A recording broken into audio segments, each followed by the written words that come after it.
Class है जो कि आपके नॉर्मल एमटेट से हट कर है और इसमें से पूरी सिलेक्टेड स्टूडेंट्स शामिल हैं जिन्होंने हमारे पास एक की हुई है नर्सिंग के लिए रजिस्ट्रेशन की हुई। सबसे पहले तो मैं 2-3 चीज़ें आपको बता दूँ एक क्यू के हवाले से।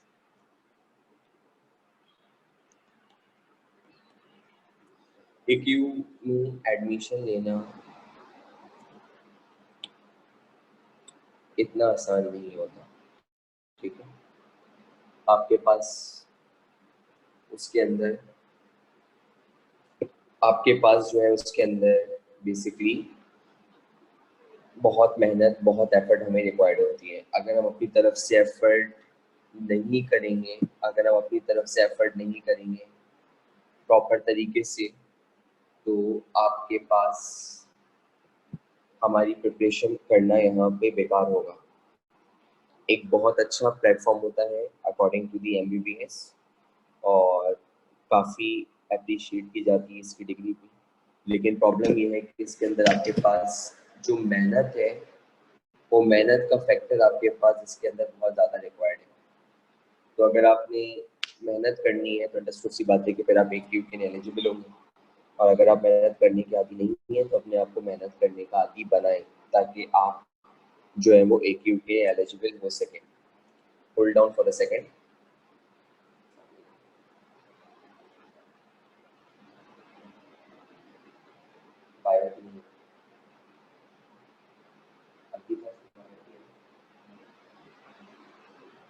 हाँ, दूसरा बताने छोड़ गया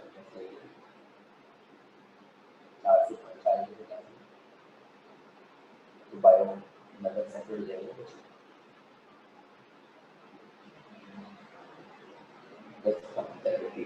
और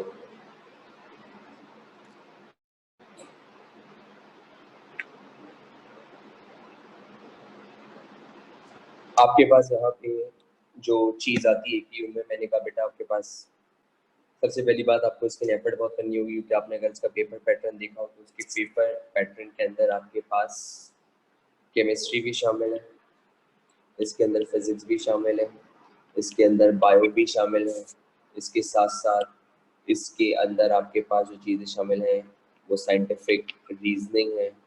इसके अलावा इसमें आपकी जनरल मैथ्स के क्वेश्चंस भी शामिल हैं। ये 5 सेक्शंस होते हैं और हो सकता है मैं एक आध आपके पास मिस कर रहा हूँ। ये 5 सेक्शंस आपके पास हैं जो कि मैंडेटरी होते हैं टेस्ट के अंदर। केमिस्ट्री, फिजिक्स और बायो इन तीनों के अंदर आपके पास नॉर्मली 20-20 MCQs अपेयर होते हैं। फिजिक्स का मुझे कंफर्म है, फिजिक्स के अंदर आपके पास 20 MCQs अपेयर होती हैं। पूरे सिलेबस में से 20 MCQs आपके पास फिजिक्स में अपेयर होते हैं।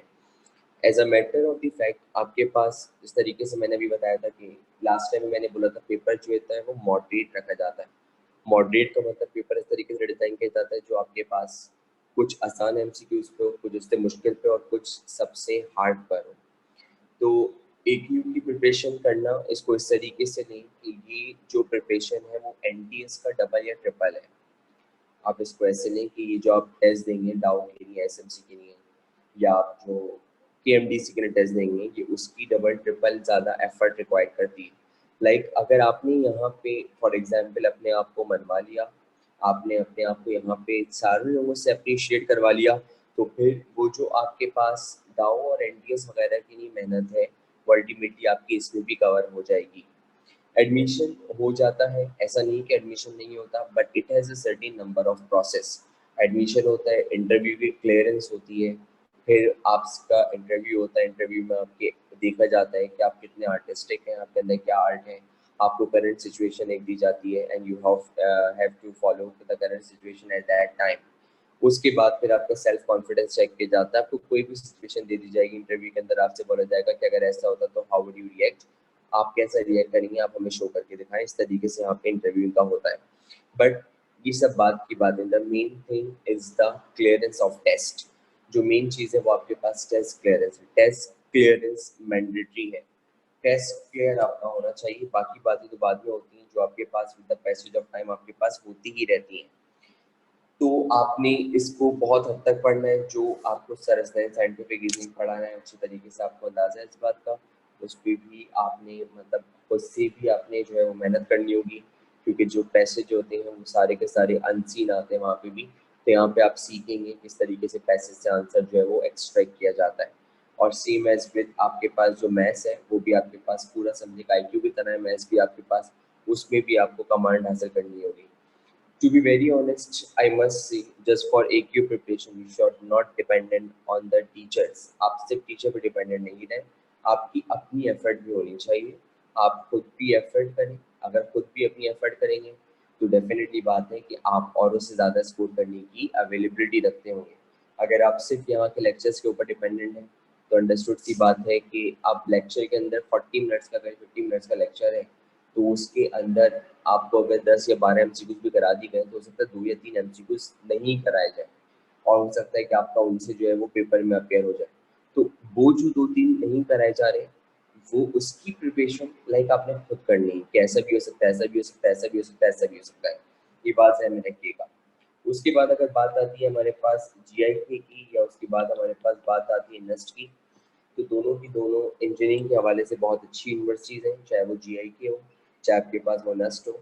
GIK का मैं आपको इतना बता दूं कि GIK में मेरे बहुत से स्टूडेंट्स मतलब लास्ट ईयर एनरोल हुए हैं, जिनको मैं खुद भी पर्सनली अच्छे तरीके से जानता हूँ।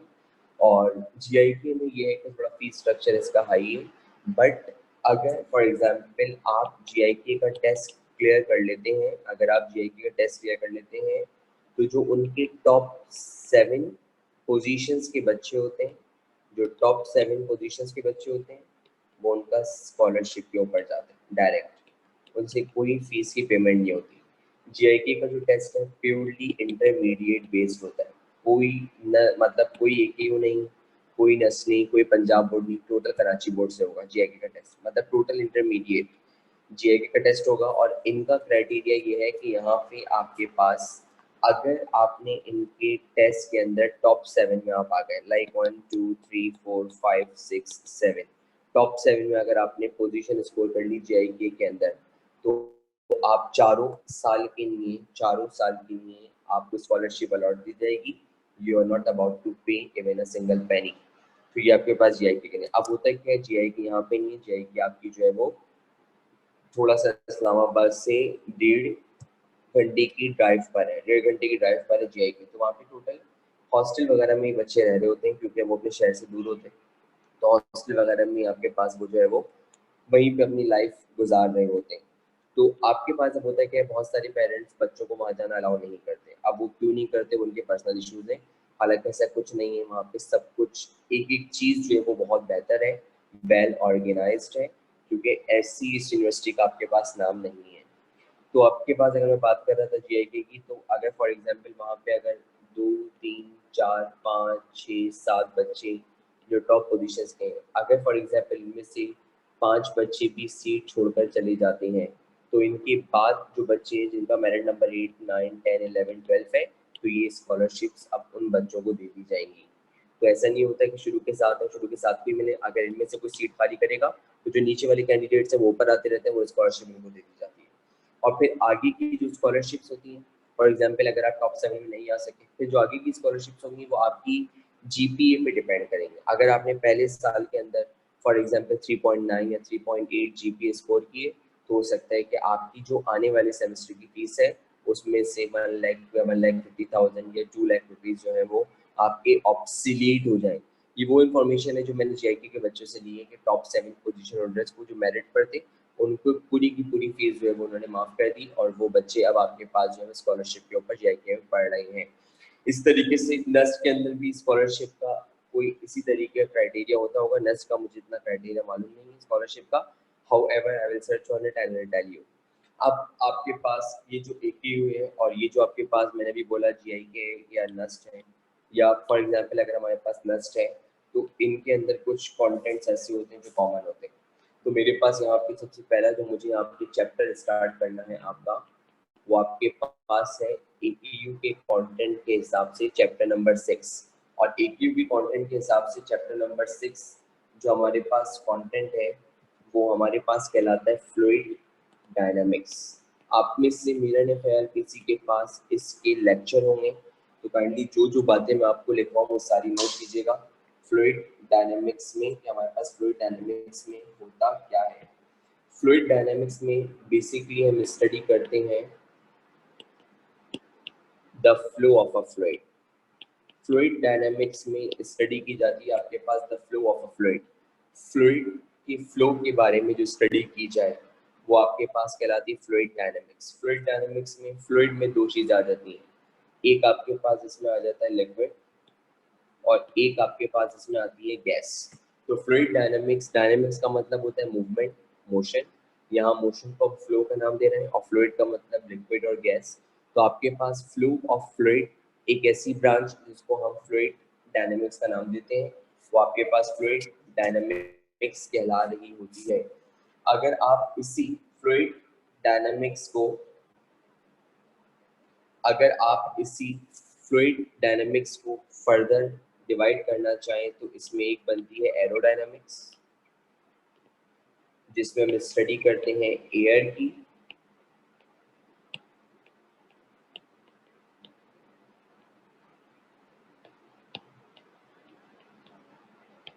अगर हम बात करना चाहें इसमें, मैंने अभी बोला आपसे सब ब्रांचेस की जो हमें ऐसी इंफॉर्मेशन के तौर पे लिख लेते हैं।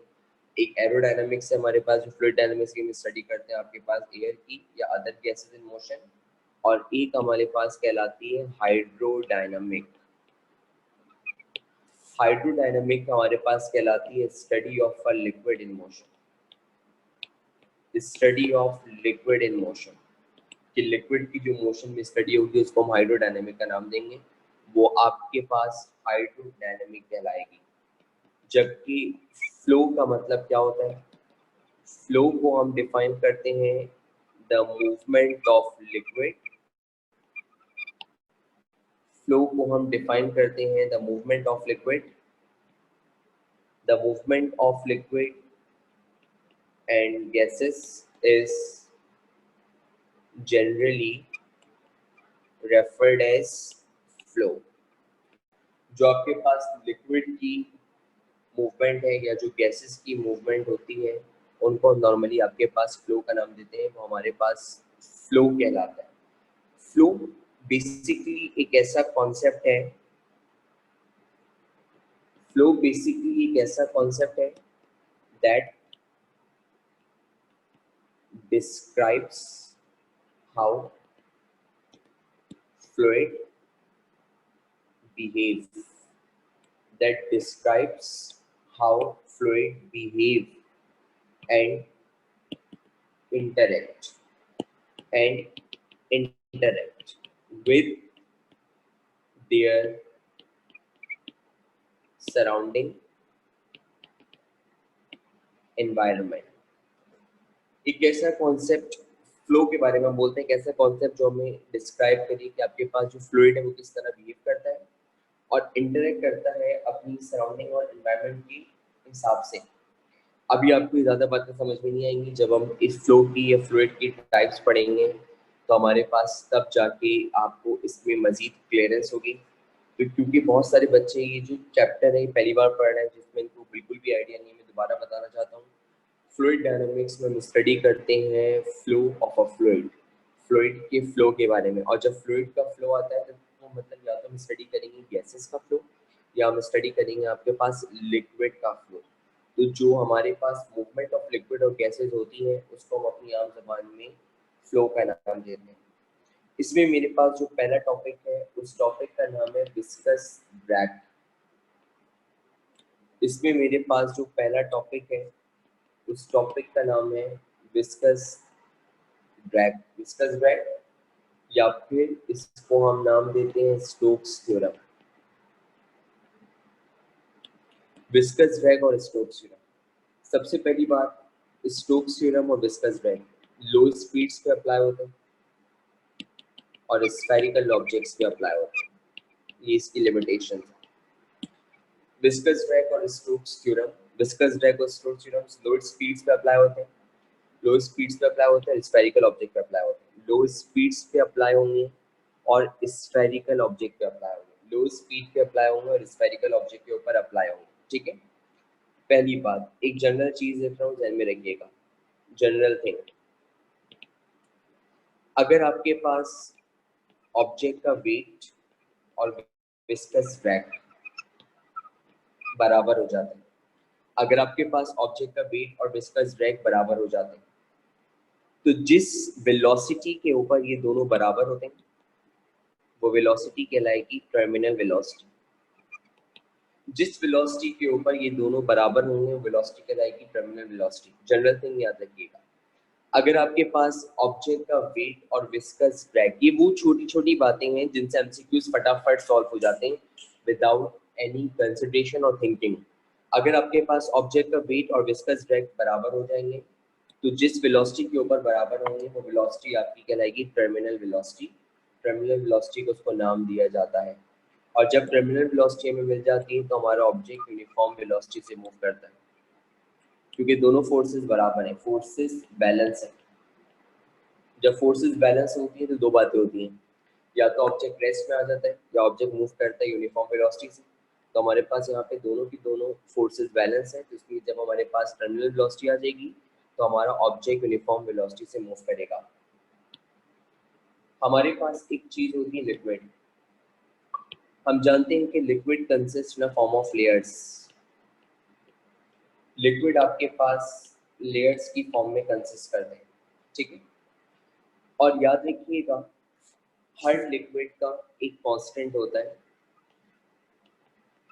उसको बोलते हैं ईटा, और ये कहलाता है coefficient of viscosity. Her liquid का एक कांस्टेंट होता है, उसको बोलते हैं ईटा, और ये ईटा कहलाता है कोफिशिएंट ऑफ विस्कोसिटी। और इसकी वैल्यू डिपेंड करती है नेचर ऑफ अ लिक्विड पे। इसकी वैल्यू डिपेंड करती है नेचर ऑफ अ लिक्विड। इसकी value nature of a liquid के ऊपर डिपेंड करती है, नेचर ऑफ लिक्विड के ऊपर डिपेंड कर रहा होता है, ठीक है। अगर मैंने आपसे बोला कि मेरे पास मौजूद है ये लिक्विड और ये लिक्विड आपके पास लेयर्स की फॉर्म में मौजूद है, ठीक है। आप जानते हैं अच्छे तरीके से एक टर्म होती है हमारे पास जिसको हम कहते हैं आम ज़बान में विस्कोसिटी। विस्कोसिटी एक इंटरनल रेजिस्टेंस होती है, एक ऐसी इंटरनल रेजिस्टेंस होती है जो लिक्विड को फ्लो होने से रोकती है। तो आपके पास ये जो स्टोक्स थ्योरम है किस तरह बनाया गया? स्टोक्स थ्योरम के अंदर आपके पास एक लिक्विड दिया गया, सुनिएगा गौर से, और इस लिक्विड के अंदर एक स्फेरिकल ऑब्जेक्ट को इंसर्ट करवाया गया। ये मेरे पास एक स्फेरिकल ऑब्जेक्ट है, बहुत ही छोटा सा। ये स्फेरिकल ऑब्जेक्ट जब आपके पास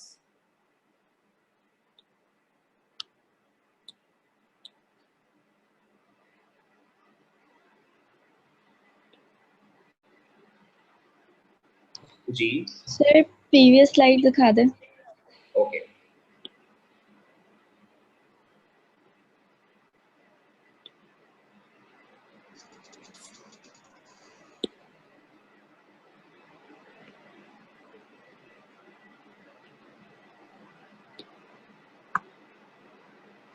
मैंने बोला कि मेरे पास यहाँ पे हर लिक्विड का कोई ना कोई कांस्टेंट होता है। आपके पास जिस तरीके से हम जानते हैं कि चार्जेस के अंदर हमारे पास मीडियम भी कांस्टेंट होता है, इसको हम परमिटिविटी कहते थे। इसी तरीके से हमारे पास, चले मैं बहुत स्लो चलूंगा, अगर मैं आप लोगों को लग रहा है बहुत तेज चल रहा हूँ तो मैं बहुत स्लो चल रहा हूँ, ठीक है, आप लोग देख रहे हैं। तो हमारे पास हर लिक्विड का कोई ना कोई कांस्टेंट होता है, इसको हम बोलते हैं ईटा। और वो ईटा आपके पास कहलाता है, वो ईटा आपके पास कहलाता है कोफिशिएंट ऑफ विस्कोसिटी। उसको कोफिशिएंट ऑफ विस्कोसिटी का नाम देते हैं। ईटा कोफिशिएंट ऑफ विस्कोसिटी कहलाती है, और इसको हम नेचर ऑफ द लिक्विड का नाम देते हैं। नेचर ऑफ द लिक्विड पे डिपेंड करता है। अब मैंने आपसे बोला कि हर लिक्विड के अंदर एक फैक्टर होता है जो आपके पास विस्कोसिटी कहलाता है। किसी की विस्कोसिटी कम होती है, किसी की विस्कोसिटी आपके पास ज़्यादा होती है। विस्कोसिटी का ताल्लुक होता है लिक्विड की इंटरमॉलिक्यूलर फोर्सेस से।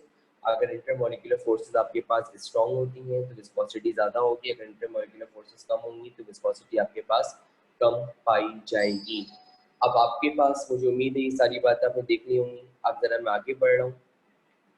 टॉपिक मैंने आपके पास शुरू कराया था स्टोक्स थ्योरम, और मैंने अभी बोला था स्टोक्स थ्योरम को हम एक और नाम देते हैं, और स्टोक्स थ्योरम को फ्लूइड फ्रिक्शन का नाम भी दिया जाता है। फ्लूइड फ्रिक्शन आपके पास कहला रहा होता है, ठीक है। आपके पास एक स्फेरिकल ऑब्जेक्ट लिया गया, उस स्फेरिकल ऑब्जेक्ट को आपने एक फ्लूइड के अंदर ड्रॉप किया। जब इस स्फेरिकल ऑब्जेक्ट को आप फ्लूइड के अंदर ड्रॉप करेंगे तो ये फ्लूइड की जो लेयर्स हैं ये इस ऑब्जेक्ट की पाथ में एक ऑपोजिशन क्रिएट करेंगी और वो इसको अपने आसानी से अंदर से फ्लो होने से रोकेंगी। तो वो ऑपोजिशन जो आपके पास लिक्विड की लेयर्स अप्लाई करें किसके ऊपर, इस सॉलिड ऑब्जेक्ट के ऊपर, ताकि सॉलिड ऑब्जेक्ट इसके अंदर से आसानी से फ्लो ना कर सके, उसको हम बोलते हैं फ्लूइड फ्रिक्शन, या फिर इसको बोला जाता है विस्कस ड्रैग, या फिर इसको बोला जाता है विस्कस ड्रैग। ये विस्कस ड्रैग क्या है? ये विस्कस ड्रैग एक ऑपोजिशन है, किसकी जानिब से? लिक्विड की जानिब से। किसके ऊपर? ऑब्जेक्ट के ऊपर, ताकि ये जो लिक्विड है इसमें से ये जो सॉलिड है ये आसानी से फ्लो ना कर सके। तो वो ऑपोजिशन जो हमारे पास लिक्विड की लेयर्स अप्लाई करें, जो फ्लूइड अप्लाई करें इस सॉलिड ऑब्जेक्ट के ऊपर, ताकि आपके पास इसमें से आसानी से फ्लो ना कर सके, उसको हम अपनी आम जबान में नाम देते हैं फ्लूइड फ्रिक्शन, और वो विस्कस ड्रैग कहलाता है। विस्कस ड्रैग और फ्लूइड फ्रिक्शन की हमारे कोर्स में एक डायरेक्ट इक्वेशन है, ड्राइव नहीं किया, दोबारा बोल रहा हूँ, डेरिवेशन नहीं, किसी भी बोर्ड में सिर्फ डायरेक्ट इक्वेशन है। आपके पास इसके ऊपर ये जो सॉलिड ऑब्जेक्ट है इसके ऊपर आपके पास जितना भी फ्लूइड फ्रिक्शन लगता है, इसके ऊपर जितना भी फ्लूइड फ्रिक्शन लगता है, और फ्लूइड फ्रिक्शन हमेशा अपोज करेगा। तो अगर ये नीचे की जानिब आ रहा है तो फ्लूइड फ्रिक्शन हमेशा अपर डायरेक्शन में लगेगा। तो ये फ्लूइड फ्रिक्शन है जिसमें अपर डायरेक्शन लग रहा है, क्योंकि फ्लूइड फ्रिक्शन हमेशा एक ऐसी फोर्स होती है जो आपके पास फ्रिक्शन वो भी फोर्स होती है हमेशा बॉडी के मोशन को अपोज करती है। तो अगर बॉडी नीचे आ रही है तो नीचे आने का मतलब है फ्लूइड फ्रिक्शन इसमें अपर डायरेक्शन में ऊपर लगेगा। और फ्लूइड फ्रिक्शन की जो इक्वेशन हमारे पास आई थी वो आई थी F is equal to 6 pi eta r v. तो हमारे पास फ्लूइड फ्रिक्शन की इक्वेशन आई F is equal to 6 pi eta r v. एक बात मैं आपको फिर बताता चलूं, we don't have a derivation of this fluid friction in our course, we just have to study it directly. तो ये वो फ्लूइड फ्रिक्शन है जो ये आपके पास स्फेरिकल ऑब्जेक्ट एक्सपीरियंस कर रहा है, कब? जब इसको हमने लिक्विड के अंदर डाला है। तो हमारे पास ये फ्लूइड फ्रिक्शन बना है F is equal to 6 pi eta r v. ठीक, यहाँ तक तो हमने इसके अंदर बात पढ़ ली। अब थोड़ा सा गौर करें, ये जो हमारे पास 6 है ये भी कांस्टेंट है, ये जो पाई है हमारे पास ये भी कांस्टेंट है, ये जो कोफिशिएंट ऑफ विस्कोसिटी है, ऑब्वियसली बात है अगर मटेरियल एक है, फ्लूइड एक है, तो कोफिशिएंट ऑफ विस्कोसिटी भी कांस्टेंट होगा। और आर का मतलब है रेडियस, स्फीयर एक ही है तो रेडियस भी कांस्टेंट होगा। तो इन शॉर्ट ये 6 पाई ईटा आर ये पूरा का पूरा एज अ कांस्टेंट माना जा रहा है। 6 पाई ईटा आर पूरा का पूरा कांस्टेंट है। तो मैं यहाँ पे लिख सकता हूँ F is equal to constant V। तो 6 पाई ईटा आर कांस्टेंट था, तो मैंने यहाँ लिखा F is equal to constant V। अभी के लिए पूरा फैक्टर मेरे पास कांस्टेंट है, मुझे पता है कांस्टेंट फैक्टर से क्या बन आएगी? प्रोपोर्शनलिटी। तो ये बना F is directly proportional to V। तो इसका मतलब एक बात मुझे ये पता चली, इसका मतलब मुझे एक बात पता चली कि जैसे जैसे आपके पास ऑब्जेक्ट की वेलोसिटी बढ़ेगी, जैसे जैसे ऑब्जेक्ट की वेलोसिटी बढ़ेगी वैसे वैसे उस पर लगने वाला फ्लूइड फ्रिक्शन भी बढ़ेगा। जैसे जैसे ऑब्जेक्ट की वेलोसिटी बढ़ेगी वैसे वैसे उस पर लगने वाला फ्लूइड फ्रिक्शन भी बढ़ेगा। तो जैसे जैसे ऑब्जेक्ट की वेलोसिटी बढ़ती चली जाएगी तो फ्लूइड फ्रिक्शन भी बढ़ता चला जाएगा। तो फ्लूइड फ्रिक्शन वेलोसिटी के डायरेक्टली प्रोपोर्शनल होता है। यहाँ तक मुझे उम्मीद है मैंने बहुत स्लो पढ़ाया और आप सबने कॉपी भी कर लिया होगा। तो फ्लूइड फ्रिक्शन के अंदर 6 पाई ईटा आर कांस्टेंट है, तो कांस्टेंट हटा प्रोपोर्शनलिटी आई तो F प्रोपोर्शनल टू V। अगर आप, मुझे नहीं पता कि आप लोग घर पे बैठ के किस तरह बिहेव कर रहे हैं, अब मैं आपसे अटेंटिव रहने की, मुझे आपको पता है क्लास में पढ़ाता था तो मुझे बहुत गुस्सा आता था अगर किसी का भी ध्यान लेफ्ट राइट जाता है। तो अगर आप घर में भी तो अपने साथ इंसाफी करें।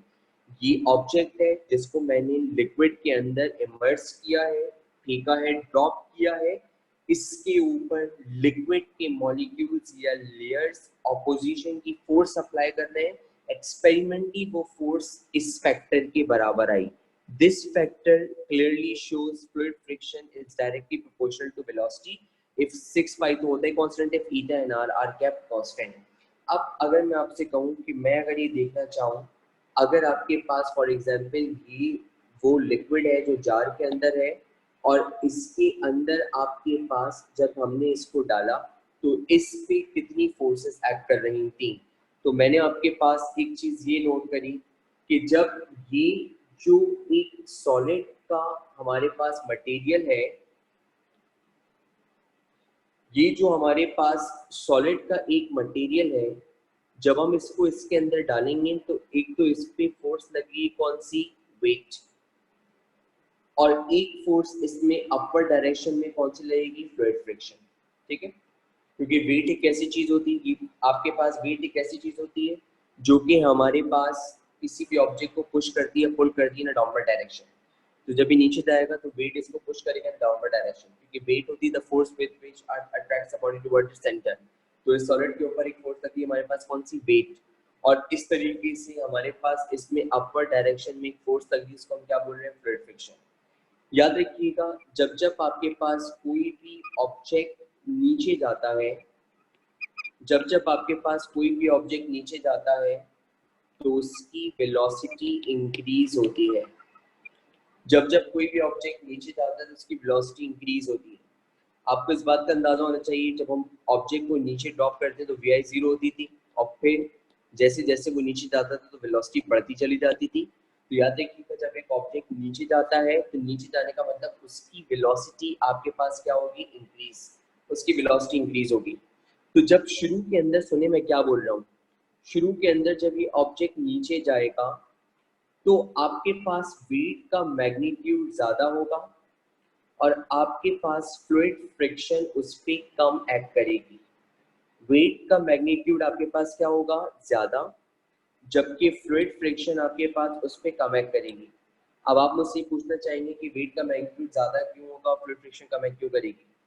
क्योंकि मैंने अभी भी आपसे ये बोला कि आपके पास यहाँ पर ये ऑब्जेक्ट यहाँ पे मौजूद है, तो इसका मतलब यहाँ पे अभी इसकी वेलोसिटी जस्ट नीचे जाते हुए बढ़ना शुरू हुई है, और हमें पता है कि फ्लूइड फ्रिक्शन का ताल्लुक किससे है, वेलोसिटी से।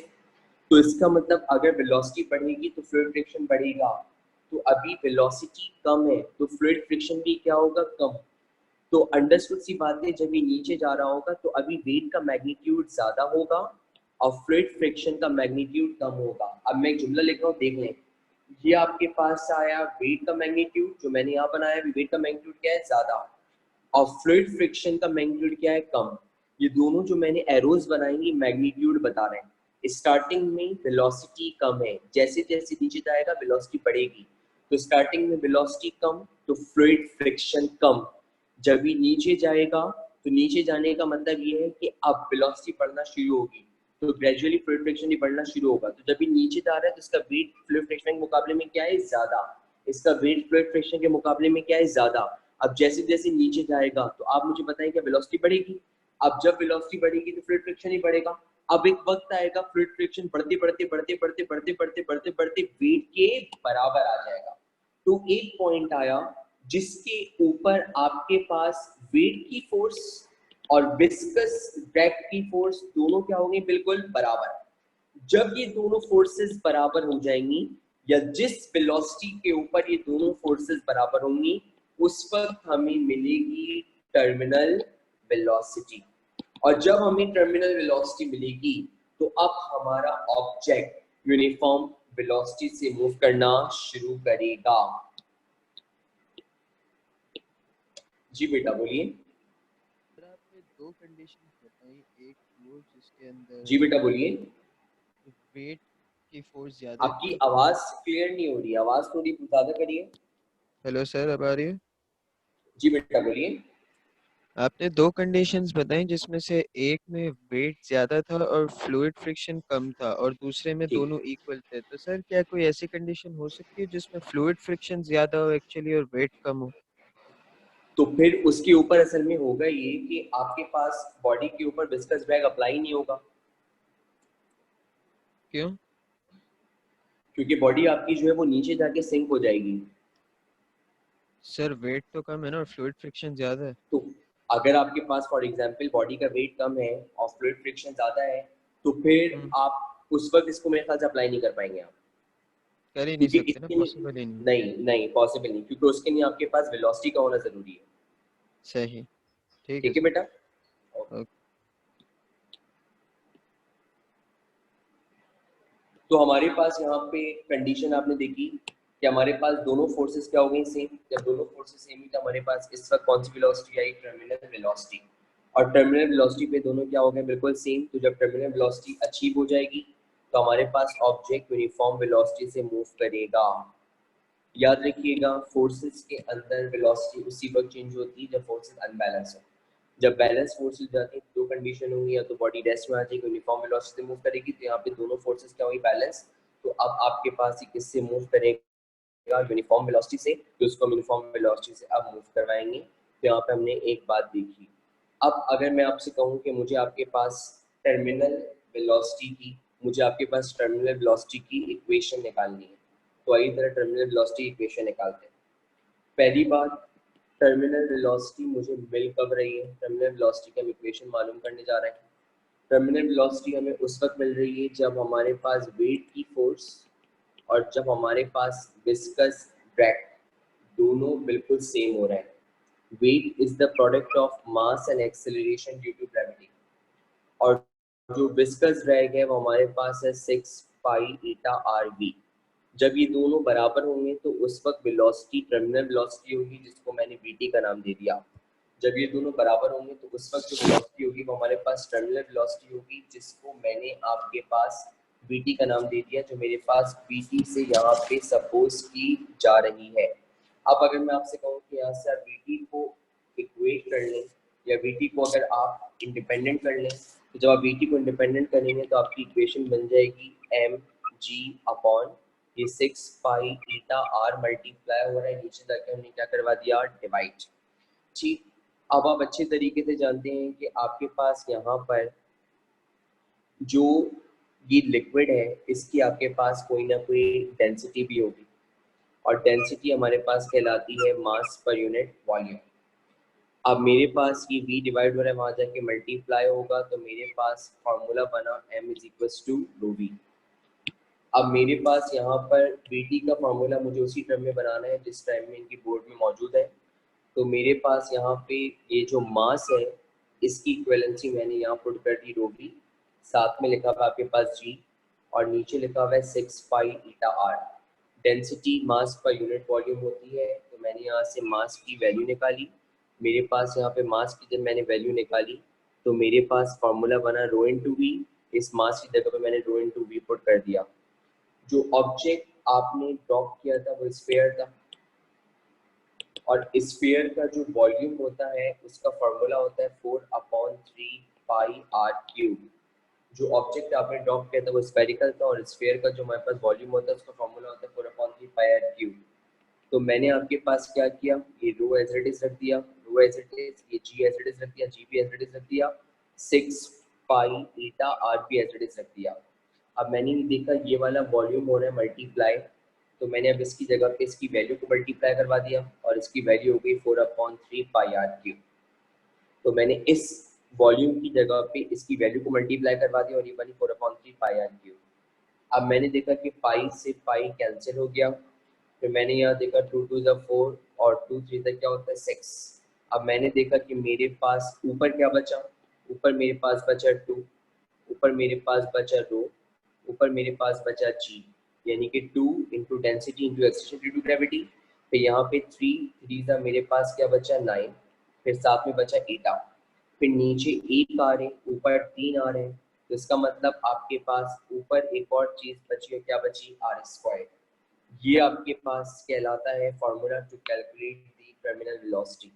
तो टर्मिनल वेलोसिटी का फॉर्मूला है आर स्क्वायर। लिखने का मतलब ये था कि हम इस टर्मिनल वेलोसिटी की रेडियस के साथ रिलेशनशिप देख सकें।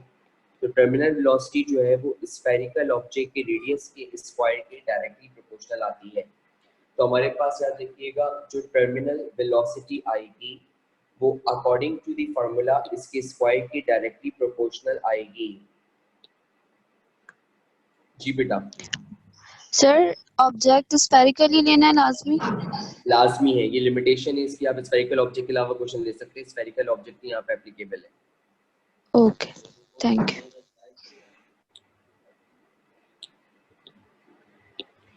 तो यहाँ पे आपके पास जिस तरह से बच्ची ने क्वेश्चन रेज किया, तो मैंने पहले भी यहाँ पे आपको बताया था कि ऑब्जेक्ट लेना यहाँ पे लाजमी तौर पे स्फेरिकल ही है, और मेरे पास यहाँ पे जो टर्मिनल वेलोसिटी आई वो 2 रो जी अपॉन 6 पाई ईटा 9 ईटा के बराबर आई। मैं आपके क्वेश्चंस भी अटेंड कर लेता हूँ हाथ के हाथ। जी बेटा बोलिए। सर अगर वेट जो है वो ड्रैग फोर्स के बराबर हो गया है तो वो रुक क्यों नहीं जाता स्फीयर, वो फिर भी रुकता मूव नहीं क्यों है, कर रहा वो होता? रुकता नहीं है लिक्विड में। आप मुझे एक बात बताइए, जब आपके पास पैराशूट ओपन होता है, ठीक है, तो जब पैराशूट ओपन होता है तो अपर डाउनवर्ड फोर्स बराबर आती है, तो पैराशूट अपनी जगह पे रहता है या मूव करता रहता है नीचे की तरफ? सर मूव करता है। तो वही तो जब आपके पास कोई भी सस्पेंडेड बॉडी की फोर्सेस बराबर होंगी तो हमेशा मूव करेगा यूनिफॉर्म वेलोसिटी से, ठीक है। Sir yes. जी अली मोहम्मद नासिर नो सर। पूछिए। इस्लाम। जी जी सर, ये मोर ऑफ जनरल नॉलेज का सवाल है सर। हम स्फेरिकल और लाइट ऑब्जेक्ट इसलिए कंसीडर करते हैं ताकि ऑब्जेक्ट पे अफसोस ना अप्लाई हो। दोबारा बोले बेटा। हम लोग स्फेरिकल और लाइट ऑब्जेक्ट इसलिए यहाँ पे कंसीडर कर रहे हैं ताकि ऑब्जेक्ट पे अफसोस अप्लाई ना हो। बिल्कुल एग्जैक्टली क्योंकि जितना ज्यादा आपके पास छोटा ऑब्जेक्ट होता है अपथ्रस्ट उतनी ही कम होती है, तो उसको हम नेग्लेक्ट कर देते हैं। सही, ठीक है सर, थैंक यू।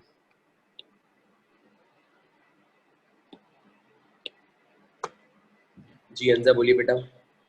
अस्सलाम वालेकुम सर। सलाम। सर मुझे पूछना ये था कि आपने कहा कि एक वक्त आएगा जब वेट और फ्लूइड विस्कस ड्रैग जो है वो इक्वल हो जाएंगे, तो जी उसके बाद ऐसा भी तो होगा कि जो फ्लूइड फ्रिक्शन है वो ज़्यादा हो जाएगा और वेट कम हो जाएगा।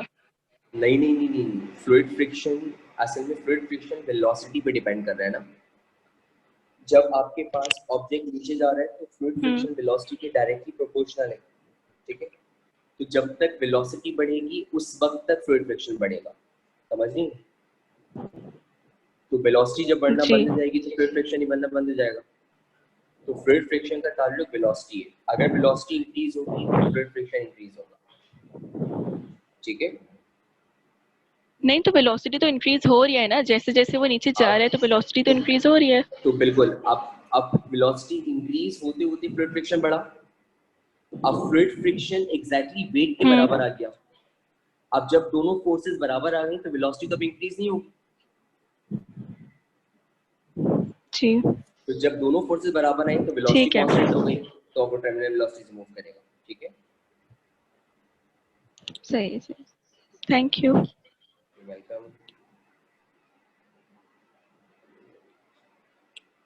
तो यहाँ पे आपके पास मैं आपसे बेटा क्लास के एंड में ले लेता हूँ क्वेश्चन, एक ही टॉपिक हो पाया, बस होल्ड करें, जैसे ही मैं क्लास ऑफ करूंगा मैं आपको क्वेश्चन दे दूंगा, ठीक है। आपके पास यहाँ पे जो क्वेश्चन अब हमारे पास इक्वेशन बनी VT is equal to 2 rho g upon 9 eta into r square. ये हमारे पास यहाँ पे कॉन्सेप्ट आया, और जो कॉन्सेप्ट हमारे पास आया वो कॉन्सेप्ट हमारे पास आया किसका? टर्मिनल वेलोसिटी का। अब कुछ पॉइंट्स हैं जो मैं चाहता हूँ कि आप इसके मेरे साथ लिख लें, कुछ पॉइंट्स इसके आप मेरे साथ लिख लें। सबसे पहला पॉइंट तो आपने लिखना है कि viscosity is the measurement, viscosity is the measurement of the force required to slide one layer to a liquid over another. Viscosity is the measurement of the force required to slide one layer of a liquid over another. SI unit of coefficient of viscosity. SI unit of coefficient of viscosity is kilogram into meter per second, और इसकी dimension होती है ML inverse T inverse, ML inverse T inverse. Coefficient of viscosity की dimension होती है ML inverse T inverse, ठीक है भाई। तो ये हमारे पास यहाँ पे इसकी बात है, और ये कहाँ से निकली है? यहाँ से निकली है। Unit F is equal to 6 pi eta RV, हमें इसका यूनिट निकालना है, तो 6 पाई तो कांस्टेंट है, तो इक्वेशन बन गई F is equal to eta r b, तो eta is equal to F upon r b multiply नीचे जाके डिवाइड। फोर्स का मतलब न्यूटन, न्यूटन बराबर होता है किलोग्राम इंटू मीटर पर सेकंड स्क्वायर, न्यूटन बराबर होता है किलोग्राम इंटू मीटर पर सेकंड स्क्वायर। आर का मतलब मीटर, और आपके पास यहाँ पे जो वेलोसिटी है उसका यूनिट बना मीटर पर सेकंड। ये किलोग्राम इंटू मीटर पर सेकंड स्क्वायर ऐसी रहा, यहाँ पर आपके पास ये सेकंड ऊपर चला गया और नीचे बना मीटर इंटू मीटर, ऊपर वाले मीटर से नीचे वाला मीटर कैंसिल, यूपर वाले सेकंड से नीचे वाला सेकंड कैंसिल, तो आपके पास ये बना किलोग्राम पर सेकंड इंटू मीटर। ये आपके पास आया कोफिशिएंट ऑफ विस्कोसिटी का यूनिट। आपने सिंपल यहाँ पे फोर्स की वैल्यू पुट करी, फोर्स न्यूटन में मेजर होता है, न्यूटन ma के बराबर होता है, m का मतलब मास, मास का मतलब kg, एक्सेलरेशन का मतलब मीटर पर सेकंड स्क्वायर, तो किलोग्राम इंटू मीटर पर second square divide by metre into metre पर सेकंड, सेकंड ऊपर चला गया। ये चैप्टर मैं बहुत स्लो पढ़ाऊंगा क्योंकि आपके लिए सारे न्यू टॉपिक्स हैं, इसलिए इसको मैं आपके पास तेजी से नहीं लेके जा सकता, अभी बता रहा हूँ। अभी आपने देखा एक टॉपिक में बच्चों ने कितने क्वेश्चंस किए, तो आने वाले टॉपिक्स में आप लोग सॉल्व क्वेश्चंस करेंगे, क्योंकि आपके पास ये कोई लाइव लेक्चर नहीं है कि मैं आपके सामने हूँ। मैं चाहता भी हूँ कि अगर आप लोग प्रॉब्लम हो तो आप मुझसे इस टॉपिक में तो खासकर पूछें, क्योंकि आप लोग फर्स्ट टाइम पढ़ रहे हैं। इस तरीके से आपके पास यहाँ पे जो नेक्स्ट चीज आती है वो हमारे पास ये आती है the force experience, the force experience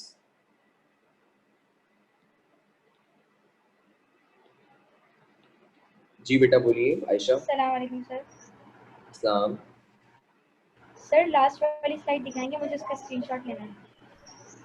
okay मैं ले लेता हूँ।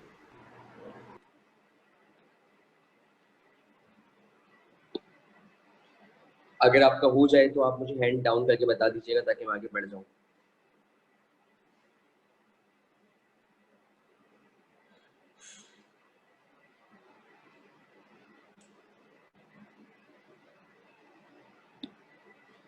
The force experienced by an object while moving in a viscous medium is called viscous drag। वो आपके पास viscous drag होती है, the drag force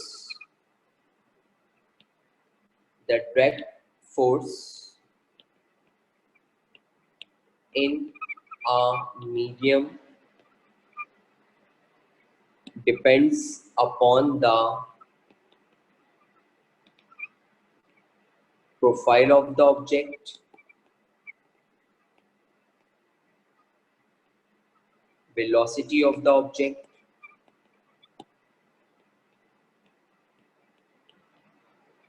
and nature of the medium।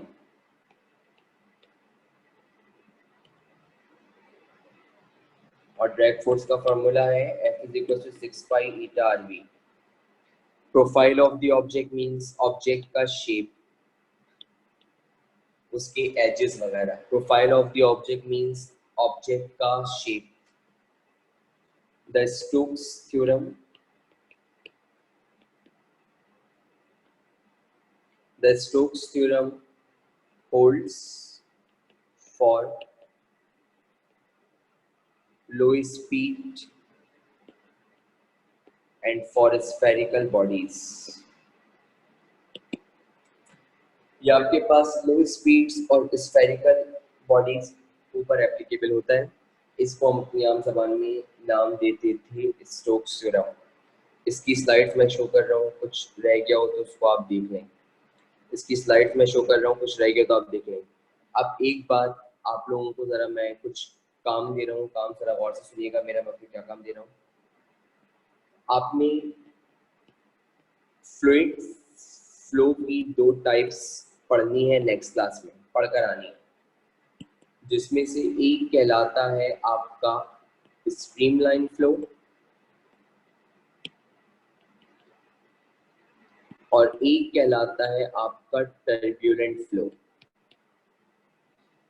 आपको ये दोनों टाइप लाजमी तौर पे नेक्स्ट क्लास में पढ़कर आनी होंगी, यानी कि नेक्स्ट सैटरडे को। एक आपके पास स्ट्रीमलाइन फ्लो होगा एक आपके पास टर्बुलेंट फ्लो होगा। अली मोहम्मद, मैं अभी आपके पास आ रहा हूँ बेटा, बस 2 मिनट रुक जाए। स्ट्रीमलाइन फ्लो होगा, एक टर्बुलेंट फ्लो होगा। ये टॉपिक्स के बारे में आपको मैं कुछ पढ़ने को कभी कहता नहीं, लेकिन ये दो मैं आपको पढ़ने को कह रहा हूँ। इन दोनों को आपने लाजमी तौर पर डिस्कस करना होगा, जिसमें से एक आपके पास स्ट्रीमलाइन फ्लो है और एक आपके पास टर्बुलेंट फ्लो है। ये दो आपने फ्लूइड फ्लो की जो टाइप्स हैं उनको आपने लाजमी तौर पर डिस्कस करना है। इसके अलावा टॉपिक, ये जो चैप्टर है टोटल इस वक्त 6 टॉपिक्स के ऊपर आपका बेस करता है, जिसमें से पहला टॉपिक हमारे पास था विस्कस ड्रैग और स्टोक्स लॉ।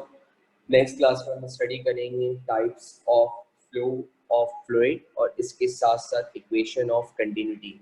इसके साथ हम स्टडी करेंगे इसमें इक्वेशन ऑफ कंटिन्यूटी। स्लाइड में शो कर रहा हूँ, ये पहली स्लाइड है आपके पास,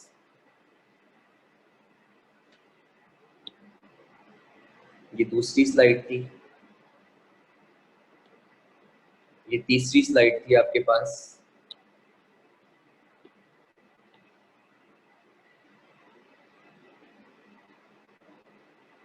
ये चौथी,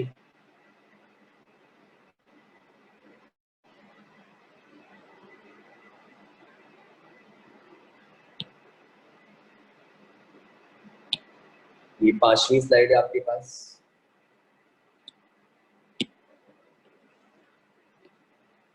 ये छठी है,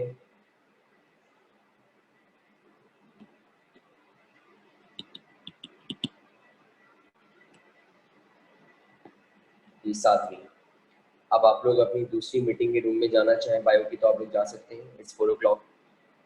और मैं कोशिश करूंगा कि मैंने आज जो पढ़ा है मैं आपको एक साफ सुथरे से पेपर के ऊपर लिखकर इसके PDF की फॉर्म में भी आपको प्रोवाइड कर दूँ। Thank you.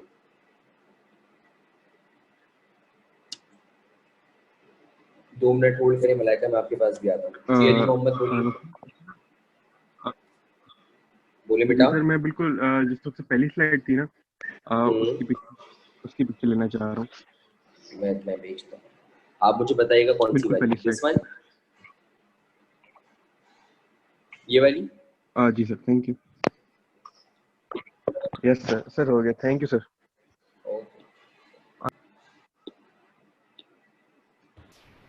मलाइका पूछिए बेटा।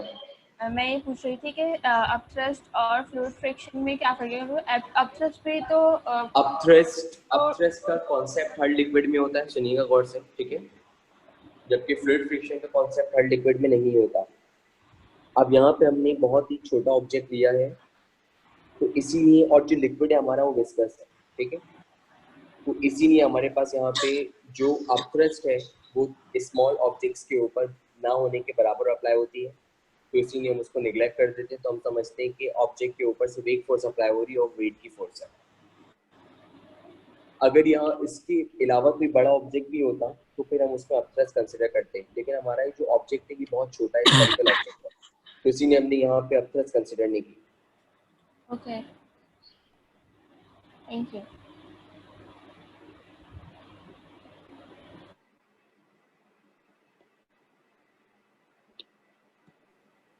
जी अंजा पूछिए बेटा।